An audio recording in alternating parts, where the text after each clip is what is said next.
had a different last name, so it was kind of hard to call it a certain family name without going back to the great-great-grandfather where all of this started, and it started with Lucas Maley. So what I'm planning on doing is at 4 o'clock each day, doing Central Time here in the United States, doing Story Hour. And usually when I do my live video sessions with my quilting, we have people from all over the world joining in on my quilting sessions. So I'm hoping today that we have people from all over the earth listening in. And as we all struggle and go through a different hard time in our lives today, I think it would be good to read the story of the women and their endurance and perseverance. And of course, during the Civil War, the book starts out in 1856. And during the Civil War, of course, that involved, everybody here in the United States and many people in Europe also. So they were all affected by this thing that was happening, just like all of us from all over the earth. We are all affected by this virus that's happening right now. So we're going to start out with the very first book. I plan on reading 30 pages, which is the first 2 chapters. We'll see how well my voice holds out. If I can do a little bit more, I'll keep going and we'll kind of see how long it takes. I don't want you to sit here too long, but something different that you haven't heard or seen on TV or read. I think you'll enjoy the story of the Maley women. So Jodi Barrows, Threads of Change, A Quilting Story, and this is part 1, book 1.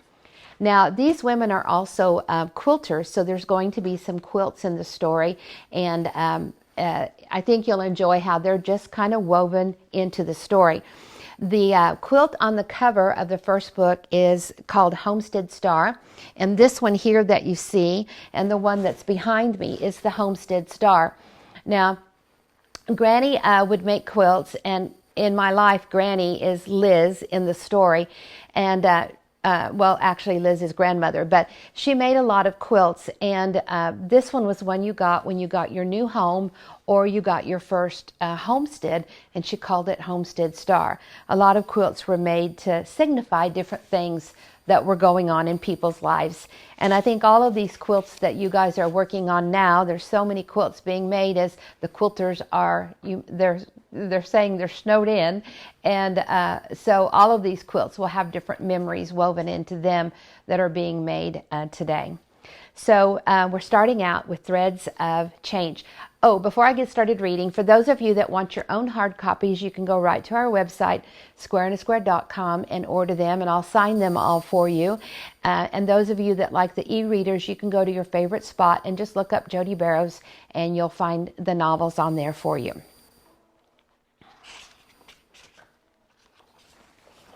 A Quilting Story by Jodi Barrows.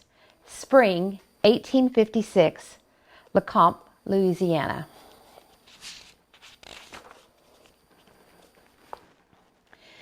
Elizabeth stepped out onto the wooden porch surrounding her home and surveyed the budding spring color peeking through tree branches.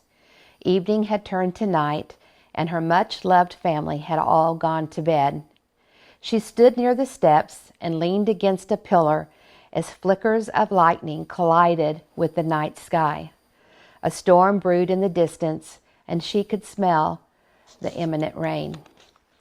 The porch had always been her favorite thinking spot. She had spent many evenings watching the approaching storms. Tonight, she moved deeper into her thoughts, letting the sprinkle of rain relax her. She loved this place like a family member. How could she go off and leave it, never to return? If she believed her grandfather, she could leave it now under her own terms or lose it later in the conflict of a civil war. She trusted this man who had reared her, but it hurt so badly inside. So many changes to yield to, none of which she liked. A sudden boom of thunder shook her from her thoughts, and the lightning lit up the property before her. Her grandfather's timber mill sat along the edge of the river among the ageless, majestic oak trees. Those mighty giants, growing along with a few magnolia trees, created a path to the house with its pointy gabled roofline and wraparound porch. Elizabeth inhaled long and held in an effort to breathe in her surroundings. She wanted her home to seep deep into her soul. This spirited Southern woman didn't want to forget any detail of her beloved Louisiana home. The almost full moon drifted behind the storm clouds as they blanketed the timber mill. A raccoon clicked his forest call, and the cool wind of the storm called out goosebumps on Elizabeth. She tightened her arms as if to hold herself together. A tear slid down her cheek and stopped at her chin like a raindrop on the brink of a rooftop. Her thoughts drifted back over the years, moving like thick threads through memories of the timber mill and what it meant to her family. Generations ago, her grandfather had settled on this land. He had brought his bride here, and Elizabeth's grandpa Lucas had been born in this very house. Grandpa Lucas had married and reared his daughters and one son at the timber mill. Elizabeth was only 6 years old, and her sister Megan barely 2, when they came to live at this big white house. The Riverton timber mill had been passed down through the generations. To sell out and move on? It was unthinkable. Elizabeth's fingers worked slowly to release her long blonde hair from its thick braid. The dampness of the night curled a few locks, framing her smooth features of her face. Tears stung her dark blue eyes as she watched the raindrops hop around on the steps before running together and forming a puddle under the magnolia tree. She shifted back from the pillar and leaned on the porch railing. Memories, every part of this home. She reached out to touch a thick waxy leaf on the tree, admiring the beautiful blossoms that had opened to the size of dinner plates. The fragrance radiated out over the porch, filling the night air with its calming power. Her tears fell freely as the reality of leaving Riverton set in, but the storm covered her sobs. She hated for anyone to see her weakness. For a moment the moon peeked out from between the clouds, as if to say, "I see your tears." She batted at them and hid them on her apron. The rain began to move on, but Elizabeth continued to brood at the rumbling night sky. In the quiet darkness of the kitchen, behind the screen door, she caught a glimpse of Grandpa Lucas as he looked out at Elizabeth and bowed his head to pray. Chapter 1. Aprils in Lecomte, Louisiana were spectacular, especially after a spring rain. New life came bursting forth with the world full of rainbow colors and delightful fragrances. The days could be long and lingering and the mugginess heavy, but it was all worth it in the beautiful countryside. Liz sat across from her grandfather in the comfortable parlor. The essence of gardenias and magnolias floated through the open window and filled the room with their sweet fragrance. The curtains fluttered and hung on the breeze. She always felt secure and calm with her grandfather. Even at his advanced age, he still seemed strong as an ox. He stood tall with a thick chest and a heart of gold. His thick gray hair and whiskered chin gave him a ruggedly handsome look. With a smile that reflected the wisdom of many years, Grandpa Lucas reached out to pat her small hands with his work-worn ones. "So, our decision has been made?" It was a statement as much as a question. He looked at his granddaughter, and she remained silent. Liz had made her decision the night before while standing on the white porch during the pouring rain. But could she live up to it now? She knew her attitude would set the mood for all the other women. This plan had been in the making for quite some time and wasn't new to any of them. But now, as the time grew closer and closer, she felt unsure. She had just lost her husband Caleb, and now would be leaving her home too. "Liz, I feel firmly. I believe this is the right thing to do. We will look back and we'll be pleased with our decision." Lucas Maley had always treated the women in his family with respect and had allowed them to voice their opinions. He had encouraged their education and even urged them to become leaders among their peers. He would never have forced any of this change on them. Liz spoke softly as she stared at his loving hands covering hers. "So do I. I'm ready to start planning and packing," she said as she smiled at her grandfather, reassuring him with her choice. "We can be ready in a few weeks." Lucas stood and faced the fireplace, his back to her. His hand went to the painting of his Claire on the mantel and quickly moved to his face, making a rough sound on his cheek as an unexpected tear slid over the whiskers. This decision to leave, now upon them quickly, hit him unexpectedly. Although he had turned away from her, Liz noticed as he wiped away the unwelcome tear, not meant to be seen by her. She blinked back a tear of her own and took a quick breath to steady herself. Trying to think of something to break the silence, she cheerfully said, "I received another letter from Abby and Emma yesterday. They received our letter and are coming with us. But their cousin Sadie won't be traveling with us. Sounds like her father told her no." Liz knew that Grandpa Lucas Maley had never been fond of the man who married his daughter. The Wilkes family owned a large plantation in Mississippi with many slaves. They had an arrogant nature about them, and Lucas always felt they abused the women too. Catherine, his youngest daughter, had become a different woman after she had married John and moved away to the Wilkes brothers' plantation. He didn't seem too surprised about Sadie not coming, and Liz knew he hadn't been quite sure how his other two granddaughters could get away with leaving, but he'd been excited nevertheless with their decision to go too. Her grandfather had explained that he wanted to protect his family from the growing unrest in the South, and he felt it better to sell his timber mill now than to lose it in a skirmish. His son-in-law wouldn't listen to him about selling out the other Mississippi plantations, and he called him a crazy man. "Well, it's just as well that Sadie isn't coming. You may not realize it, Liz, but not all females are like you and your sister.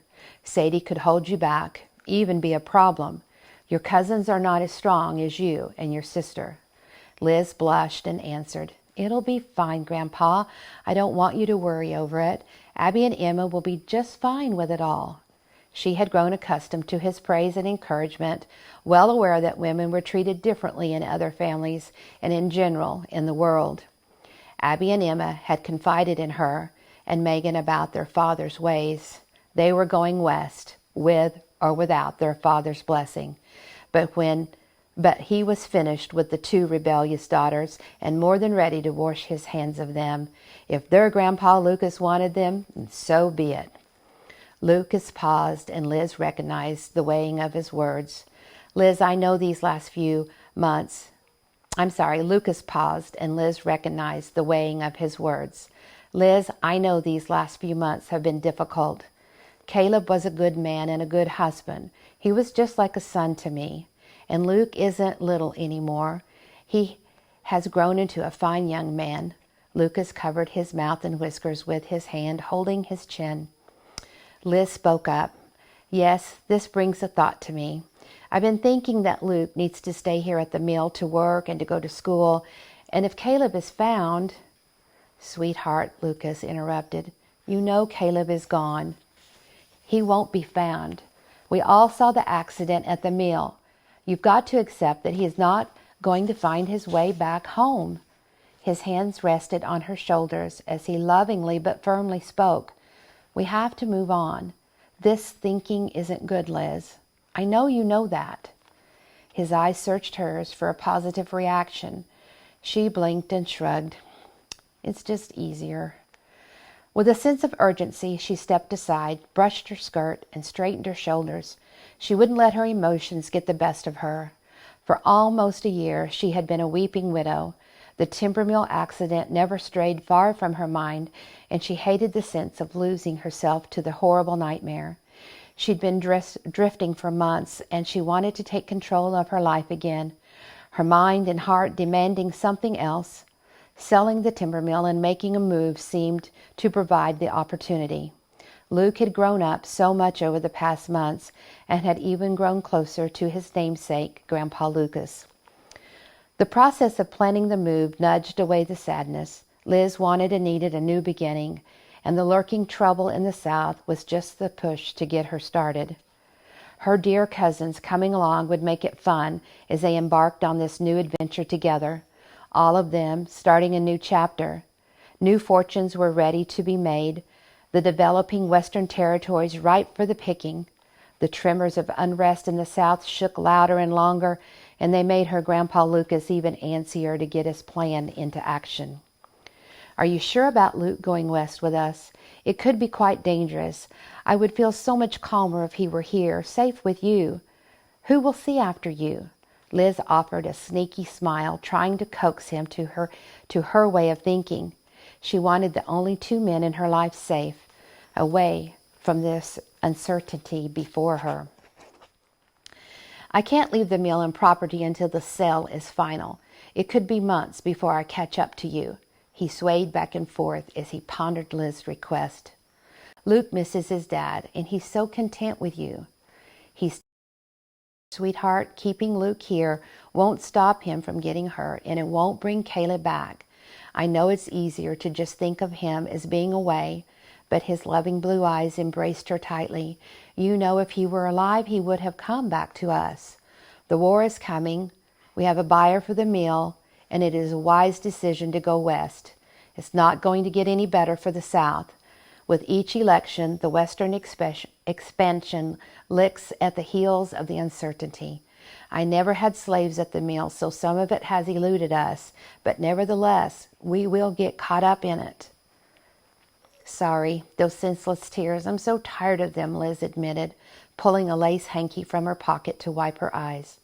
Grandpa Lucas stepped back and ran his hand across a wet spot on her cheek as Liz noticed Luke standing in the doorway.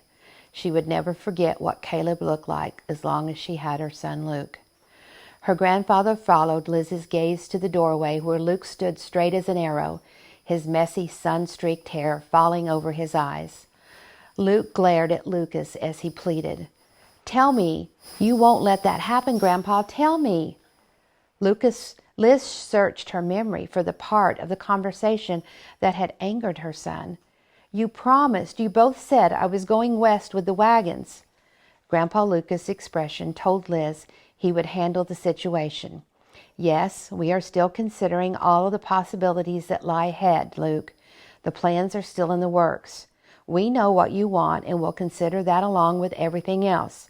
He patted Luke's shoulder as he walked through the doorway, finalizing the conversation.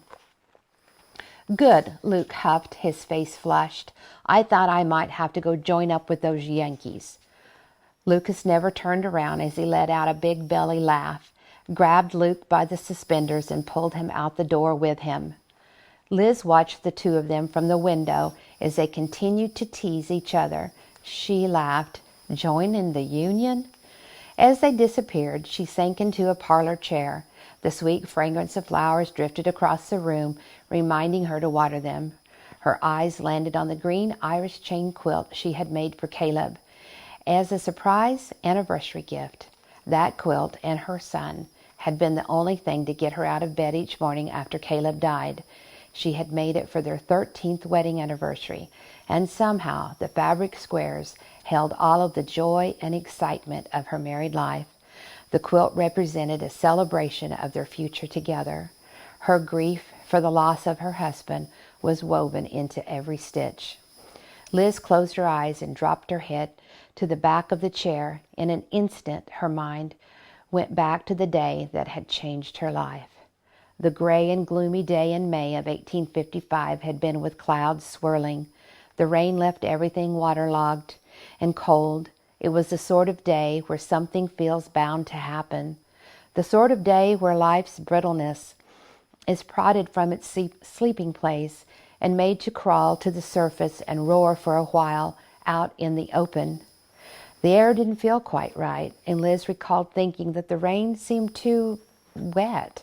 She sat in the parlor working on the most recent quilting project, the one she had named Caleb's Choice, when Luke crashed into the house calling, "Mom! Mom, come quick!" "What is it?" "It's Dad. He's fallen into the logs." The saturated grass looked limp and lifeless as she rushed to the mill, her mind racing as the wind blew fiercely against her progress. Trees bent, leaves clung. Horrible thoughts and possibilities pulsed through the intense rain against her face. A horse to slide? A dock to fall? She said to herself as she approached the mill and waterway. As always, they'd fallen behind on timber mill orders. Grandpa Lucas and Caleb worked long and hard every day, never demanding more from their workers than they themselves were willing to give.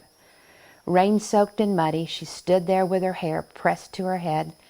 She watched the mill workers standing in silence, with faces completely baffled and afraid.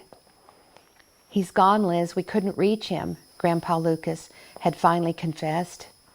"I'm sorry, Liz. I couldn't get him in time."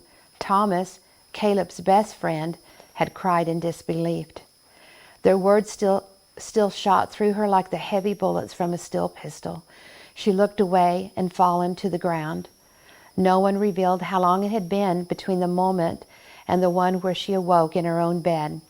Maybe days had passed. She recalled the sun had broken through, leaving the property dry and the grass a brilliant green. She glanced down to find Luke asleep across the end of her bed. Her sister Megan sat in a chair that hugged the side of the bed, and she threaded a needle with embroidery floss. The clopping of the horses jolted Liz back to the present, her hands still damp and shaking from her thoughts. She peered through the parlor window. Workers from the mill unloaded wooden crates and old cloths for packing. On the other side of the parlor, Caleb's completed quilt rested over the back of a small chair. She walked over to it and brought it close to her face, hoping to smell Caleb on the quilt, even though he had never used it. She ran her hand across the sewn patches of tan and red and green that represented her namesake. Caleb would have loved this quilt, she thought. Each piece and every stitch had come to memorialize his life with her, and now that completed quilt announced the final chapter of their book as well. Chapter 2. Luke had turned 12 and Liz would reach her 32nd birthday that summer. She'd been a widow for almost a full year. Several Southern gentlemen had made their courting desires known to Grandpa Lucas. He'd even tried to convince her to see Doc Gaither. He was handsome and agreeable enough, she supposed, but Liz loved Caleb. She missed his smile and the two little freckles on his ear. Across the hall, the steady hum of Megan's treadle machine brought Liz to the doorway. She watched as Megan sewed pieces on the new treadle. Petite, with dark and shiny straight hair, Megan had hazy green eyes, big and intent, their gazing revealing her passionate nature. She was also playful and happy. She pedaled the machine hard, her shoulders even with the movement of the machine, and her hair sway this way and that as she pushed through the quilt top of vibrant creams, reds, and blues. Darkness had begun to roll in, and Liz knew she'd have to light the lamp for the evening. She didn't like to see Megan working by lamplight. With so much shifting and motion of the treadle, she feared the lamp might fall and start a fire. Megan slowed the motion of the foot pedal and looked up at her sister. "I think Luke will probably go with us when we leave for Texas," Liz said. "What happened? I thought you were against it," Megan commented. "I told him that Grandpa and I would consider it, but now that I think of it, we could really use him." "Well, I've thought that all along, really." Megan adjusted the fabric under the needle of her treadle. She had immediately taken to the new machine. Learning the differences in hand piecing and treadle sewing hadn't been trouble for her one bit. "What happened a little while ago with Luke?" she asked. "He overheard us discussing whether or not he would go with us on the wagon train. He got upset and said he would join the Union Army if we forbade him to come." They shared a giggle at Luke's unreasonable idea. "I know it's safer for him here, Liz, but I do think it would be better if he went with us. He can even go to school there." Megan brightened suddenly. "Oh, Liz, I didn't tell you. I got a letter today from Pastor Parker and his wife." "You did? I must have been sleeping. Did you read it?" "Yes, I did. By fall, they'll have the church prepared for holding classes, and they want Abby to come with us and be the teacher there. Oh, Megan, that's wonderful. Yes, they're preparing a classroom and an extra room by the church. I can't wait to tell her. She will be delighted. Did they say when to expect them? Their stage should arrive late Thursday afternoon. I must say, Maggie, I'm growing rather excited about our journey. Me too. I wonder if Abby and Emma are as well. Oh, they have to be. A wagon jangled as it rolled away from the house, dusty trails behind them. Liz watched a lantern dangle from each side post of the wagon, realizing she must have dozed for longer than she expected. Where are the Lukes off to? Megan asked. Grandpa wanted to take Luke for one final fishing trip. They prefer to fish at night when most of the fish are caught at dark. Grandpa. Oh, maybe we'll have catfish for supper. They shared a laugh without verbalizing their usual joke about whether or not there are any fish left in that pond to be caught. Is that Granny's pattern? Liz asked, and Megan nodded. They gazed at the cotton top, a lovely pieced applique quilt with 9 beautiful flower blocks. The various triangles had been meticulously stitched together so that the corners ran smooth and flat against the borders. This is beautiful. I simply adore this pattern. Do you remember the one that she made with pastel fabrics and a paisley border? Granny always loved applique. Liz's fingers traced over the seams and down its edge. She'd always felt that quilts were made to be touched. It was part of the process. Love poured from her fingertips, circling through the quilt and straight back into her. Yes, I do. It was very pretty, Megan replied. You finished so quickly, Maggie. It looks wonderful. You've become quick friends with this new treadle sewing machine. Thank you, Megan glowed. I would like to have this one in the quilting frame by morning. Oh, well, I can't wait to see it quilted. I can help if you'd like. I imagine that Abby and Emma will want to help as well, Megan added as she started the pedal moving again. Megan hovered over the treadle and concentrated on the needle as Liz peered out the window at the red, dusky shadowed barn. Liz, do you think you'll ever remarry? Megan stopped and looked at her sister. The question caught her by surprise. I don't know. I don't want to be a widow, but I don't feel like I could right now. I just want Caleb to come home. I know he won't, but I have to hang on to that thread of hope that maybe he just might. Not seeing the accident, she stated, and then paused and bit her lip. Not seeing a body just makes me wonder or hope that he's out there somewhere trying to find us. She shrugged her shoulders. It's silly, I know. Megan sighed, and Liz felt her sympathy. But the matchmaker in her sister always was at work. Have you thought about Thomas? Caleb's best friend? She dipped her eyebrows at the thought. Thomas is a suitor? No, not really. Isn't he like family? Yes, we already know him. She paused momentarily before she added. You've both lost Caleb, Liz. Megan's interest no longer remained fixed on her sewing, but had turned to focus on her sister. Liz squirmed a little. Is that what we would start a relationship with, our grief? Well, maybe it does sound silly now, but think about it. Megan paused for a moment. I think Thomas wants to see you as more than a family friend. What? Liz blushed. Now who's being silly? Pay attention, Liz. He lingers sometimes, and he watches you constantly. Liz did remember some longer looks from Thomas, but she'd always attributed it to his concern for her. I don't know, Megan. It's too soon. Are you going to be a widow for the rest of your life? You're well past the required 6 months of mourning. Liz looked sharply at her sister. I'm sorry. I didn't mean to hurt your feelings. Just think about it, Liz. Teasing her sister into a smile, Megan added, Thomas would be quite a catch, you know, and our lovely cousins will be here in only a few days. Liz placed Caleb's quilt at the foot of her bed, and it dipped down and touched the wooden floor.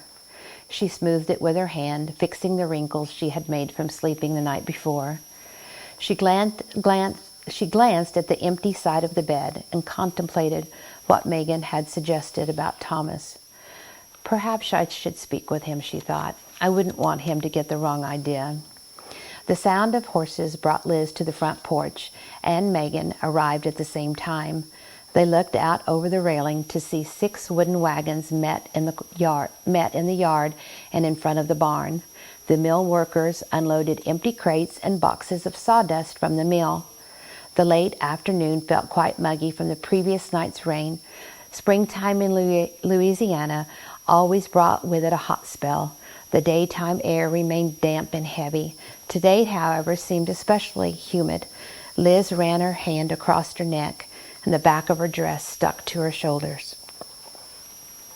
Miss Elizabeth, Miss Megan, good afternoon, Thomas greeted as he approached the steps in full stride.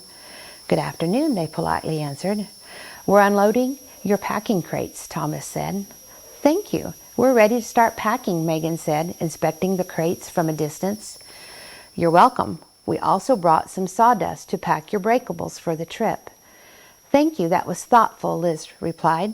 She suddenly found herself looking at Thomas in a way she never had before.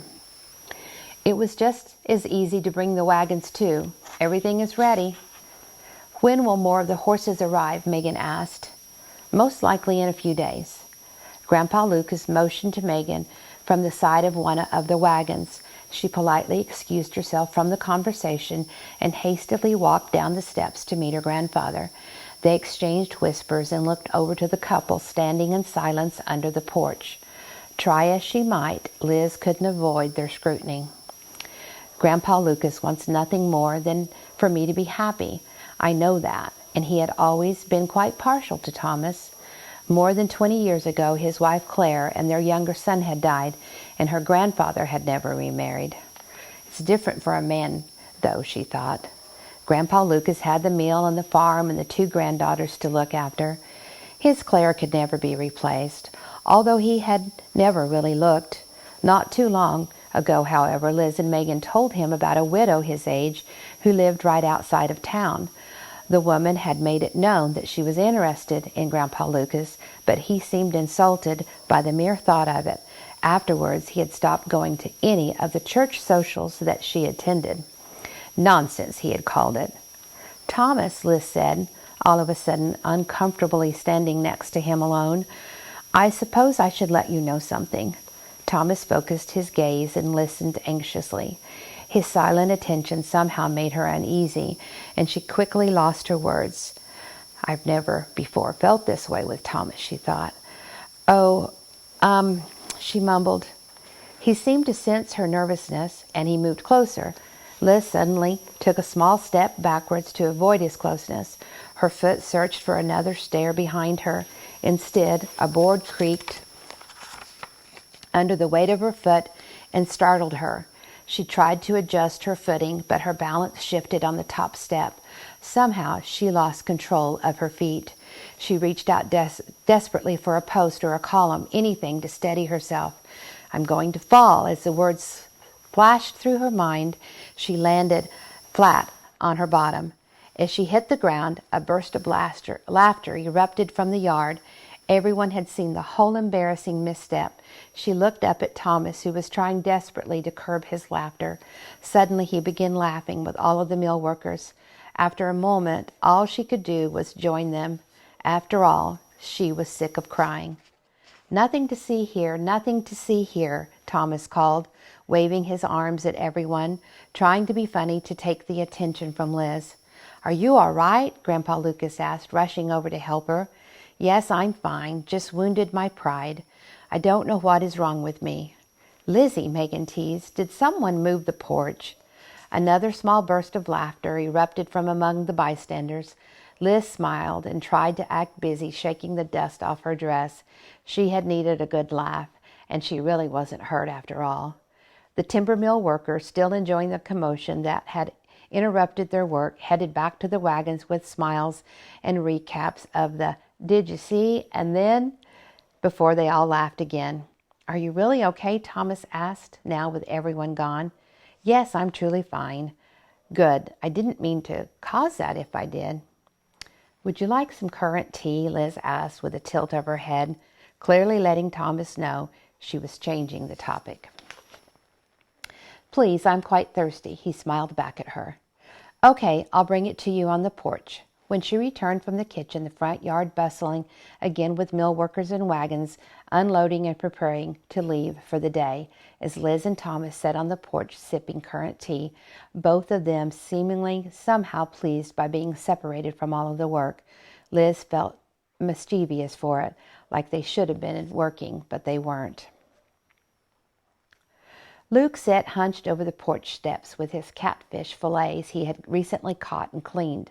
They awaited breading before Liz cooked them, and the barn cats were hovering about, waiting for their chance for a leftover.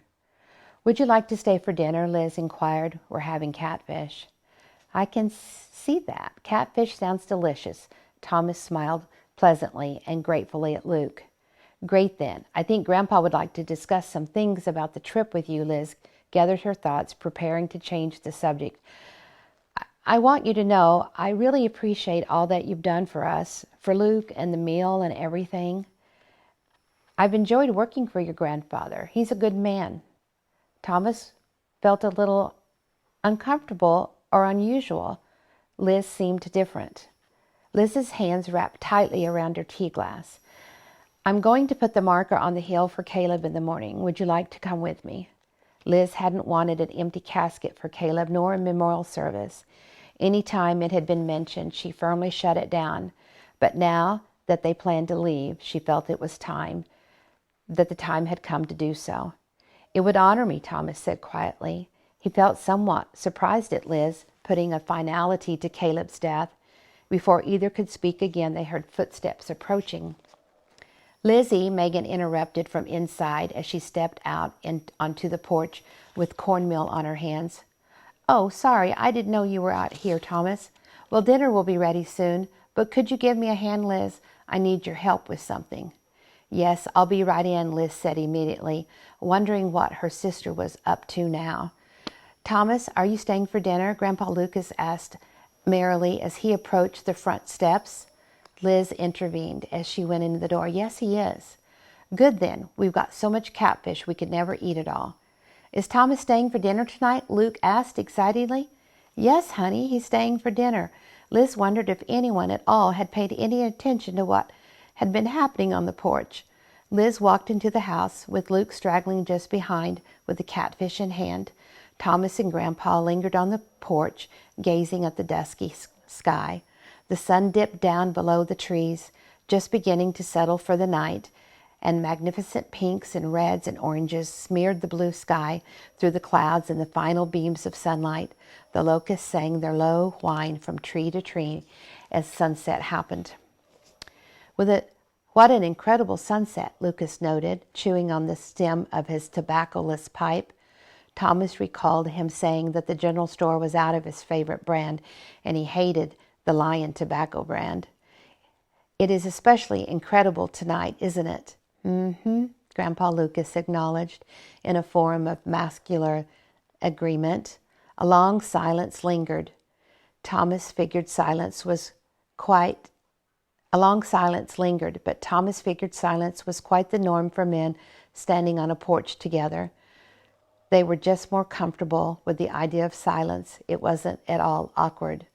Well, Lucas said, breaking the silence, I have been thinking some, and I must say that I don't feel comfortable or completely at ease with sending my granddaughters alone on this trip. I just don't. He paused for a moment. For a part of the way, I've made plans for them to have an escort of rangers from Texas, but I'm still not eased by this. I can understand that. I think it's normal, sir. The reason I'm telling you, Thomas, is because I would like for you to go along with them and be their escort. Thomas paused for a moment, thinking about what to say. And this would make you at ease if I went along with them? Lucas chuckled and pulled out his pipe to examine it. He had a contagious laugh, and Thomas couldn't help but laugh along with him, though he wasn't sure quite what about. Thomas, I don't think anything would ease my mind completely, but it would certainly help me if you were to go along." Thomas understood the old man's feelings. "But I also know the ladies in Luke 2 would want for you to go rather than any of the other mill workers." "I see. So what do you say? You can think about it some if you'd like." "I'll do it then, sir," Thomas blurted out his answer with excitement, offering his hand to Lucas. They shook hands firmly. "Dinner is ready," Megan called from the door. Even though she had a comb in her hair, it swung with every feisty move. "Wonderful. I'm hungry," Lucas said, placing his arm around the back of Thomas's shoulder. "Let's go eat. We can discuss the details of the trip later." Dawn had a hard time breaking through the fog the next morning. Liz could barely see the corner of the barn from the house, with its red outline poking out through the muddled mistiness. The fog had a way of filtering out any distant noises until they drew near. So when Thomas's wagon pulled up in the yard, only the sudden jingle of the horses' harnesses announced his arrival. A large wooden marker and 2 shovels lay in the wagon bed, along with 10 feet or so of rope. Liz didn't know the purpose of the rope, but it was always in the back of the wagon. "Good morning," Thomas called out as he stepped down. "How are you today?" "Good morning, Thomas. I'm fine. A little tired, however." Liz admitted she hadn't slept well the night before. Liz had decided to put the marker on the bodiless grave. She never wanted to before, but she felt the need to do it now that they were going to be leaving their home behind. Caleb's marker would rest on the hill where the rest of the family members had been buried. Her husband needed to be remembered. Thomas brushed something from the horse as he commented, "Sure is foggy. Are you sure you want to do this today?" "Yes, we need to," she replied, looking around as though she might manage a glimpse through the fog. Thomas helped Liz up into the wagon, and they headed toward the family cemetery on the hill. On the way, the little lives that thrived only at night scurried around, not yet aware that morning had arrived. The sun was soon to follow. A dull green bullfrog waited in a scummy waterhole, croaking out its prayer for catching some breakfast before daylight blew his cover. The little field mouse scampered about gathering seeds of her own. The birds hadn't yet warmed up their chirping and their songs that would announce the day. On a clearer day, the meal might have been seen next to the river when traveling along the main road. Standing on the slope behind it under the cover of fog, were small cabins where some of the mill workers stayed. At least the ones who didn't live out in Lecomte or Meeker, only a few minutes away from the mill. The barn and stable were the horses, chickens, and Belle, the very old cow that had outlived 2 coats of milk paint on the barn, all lived, stood farther up the path and closer to the house. Liz and Thomas rode along in silence until they reached the small graveyard. Thomas jumped down and immediately helped her down from the wagon. He grabbed the large shovel and began digging a hole in which to place the marker. Liz watched from the sidelines, first trying to lean against the wagon wheel. She quickly gave up and decided to pick some wildflowers to tie on the cross instead. Thomas carried the wooden marker from the back of the wagon to the grassy area, inspecting the coat of paint along the way. He had constructed the large pine cross months ago at Luke's request, and he'd carefully applied a couple of coats of white paint. Liz's heart squeezed slightly as Thomas grabbed a square marker for the base of the cross and set it into place. It read, to a true friend, you will be missed. To a father who fathered honorably, you won't be forgotten. To a husband who loved faithfully, your memory will never fade from our hearts." Thomas carefully packed dirt all the way around its base and then secured the square marker and squeezed the bottom of the cross before standing back to examine his work. Liz thought he probably felt obligated to say something, so he decided to recite the words from the marker that he had painted.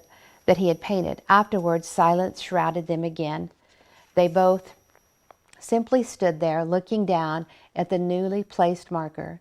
Memories came flooding back. Liz felt so lonely without Caleb that she thought she might scream. Fighting back the urge to cry, She knelt to place the flowers on the ground and stood and walked back to the wagon, ready to be done with this. When she glanced back at Thomas, he still knelt silently beside the marker, and he was crying. She knew Thomas still held a heavy burden for Caleb's death. Liz knew he had risked his life by jumping into the rushing water to try and rescue Caleb. I could never repay him for trying so desperately. Caleb's childhood friend had been willing to give his life in order to save her husband. After a moment, Thomas stood, cleared his throat, and placed his shovel in the back of the wagon. Thank you, Thomas, for everything you've done. I can never tell you how grateful I am. Thomas nodded his head without really looking at her. They slowly loaded up again and were on their way before glancing back at the memorial they just rode past. Silence followed them, and neither noticed when the morning fog finally lifted. By the time they got home, the sun was shining brightly, not a single cloud to be found in the sky. And that is our 30 pages, I think, and the first 2 chapters. I think that's a good amount to read, about 45 minutes, and I think my mouth is dry, and that's pretty good. I hope that you've enjoyed the first 2 chapters of the first book, and tomorrow at 4 o'clock we'll continue reading, possibly chapter 3 and 4. So we'll see you then. Bye-bye.